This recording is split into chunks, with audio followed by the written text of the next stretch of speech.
Mga kumpare, for today's video nga pala, gagawa tayo ng bubong ng sidecar.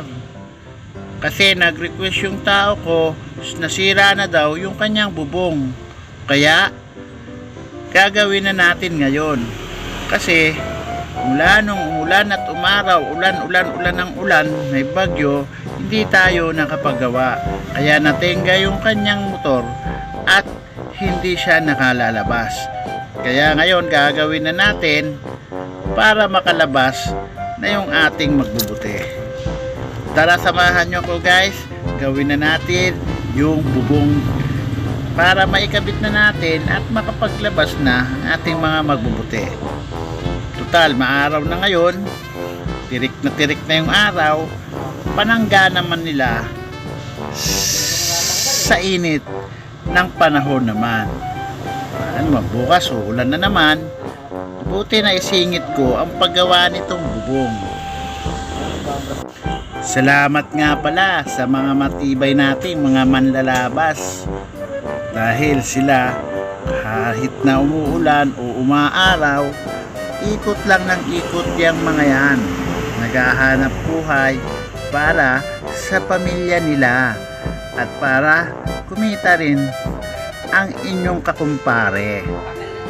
Kaya dapat pag may konting sira, pagawa agad. At sa mga manlalabas naman, huwag kayong magmadali kasi magagawa din natin lahat ng iyan. Hintay-hintay lang. Huwag kayong magmadali na magawa agad ang inyong sidecar. Kayang-kayang harapin yan ni kumpare. Titirahin natin yan. Gaya ngayon, ayan o, wini-welding ko na. Konting-konti na lang yan, matatapos na yan. Pero wala pa tayong trapal. Maghahanap pa tayo ng trapal para makabitan yan. Ayan, weldingin lang muna natin yung frame ng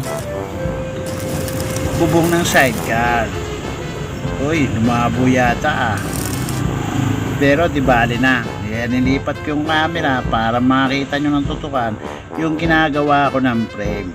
Basic lang naman yung paggawa nito. Kahit na hindi mo na masyadong gandahan, ang importante hindi sila malalaglagan pag ikinabit mo na to. At may panangga na sila sa ulan. Kaya tuloy lang ang hamon sa buhay. Harapin lahat ng hamon ng buhay at laging tumawag sa taas upang bigyan tayo ng biyaya at gantimpala. Ganun naman talaga ang buhay. Kapag tatamad-tamad ka, nakahiga ka lang ng nakahiga, wala kang makukuhang biyaya. Kaya kailangan galaw-galaw, gumising ng maaga, maghanap buhay para magkaroon ng pambiling bigas saka ulam. Siyempre kailangan natin sa araw-araw yan eh. Paano tayo magiging malakas? Kaya ayan, ikinabit ko na yung frame. Welding ko na. Sinigurado kong matibay para hindi malaglagan yung aking mga ngalakal. Kaya salamat sa inyo guys. Patuloy lang kayong manood sa aking video. Bye bye.